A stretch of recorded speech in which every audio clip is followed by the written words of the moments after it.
I taught many golfers, pros and otherwise, business people in particular I focus on now, because I like them to understand their limitations right away.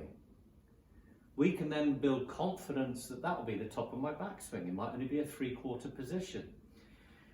But then you've got the confidence, that's as far as you can go. You're not pulling your driver out the bag on the first tee and then trying to wrap a great big backswing around yourself, hurting yourself, an injury which will stop you playing. So this is giving us our limitations, knowing where we can be, and knowing with a bit of practice, a bit of stretching, we can get further. This is a nice simple understanding.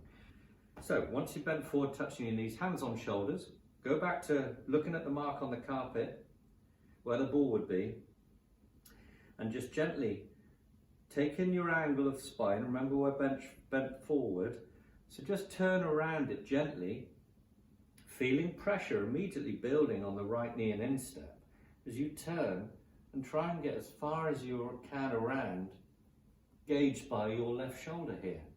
Load up, feel the pressure building into that right side. That's the coil of the backswing. That's the power, the winding up. Without a golf club, we can get the sensations of the correct movement. You're loading up as far as you can. Doesn't matter if you can't get all the way around, if you're an older person and you're a senior golfer perhaps, or an injury is preventing you, a back injury. So we're turning to a certain position. You build confidence in that back injury healing, the knee, the hip, the knee replacement you've had done, whatever. You can still get an understanding of the feelings of the golf swing. Now, as you hold it there, you can see on the screen that I've got getting my angles very similar to how they look on TV, and you're understanding the pressure points. Keeping your eyes down now, turn the other way.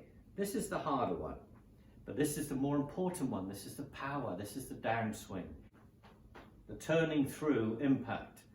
So again, without the club as a distraction in front of me here, I can feel how the weight moves in the swing, how I become athletic on my feet, the pressure points changing. And you'll feel a discomfort here in the left side as you turn through. Remember, we're keeping our angles the same throughout. We bent forward, we're turning around our spine like so. The ball is on the ground, not moving, so it's very important that we create the angles and then swing around them. You're just starting to feel what happens in the body without the club being there as a distraction. The clearing of the hip as we keep our shoulders turning around the top of our spine.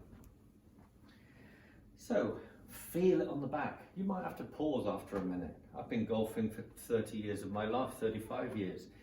But still now I get that pain in the back here, that discomfort. My hamstrings are tight. I like stretching out like this. So that's just a nice exercise to do when you're waiting for your show to come back on. You're watching TV, adverts come up on your favourite show, you've got 2 or 3 minutes, do a few of those, waiting for that conference call, waiting for the kettle to boil. These are opportunities for you to get the mind back in a focus for the swing, something that will become muscle memory, the blueprint I call it, something that a feeling that you can relate to when you come to swing the golf club.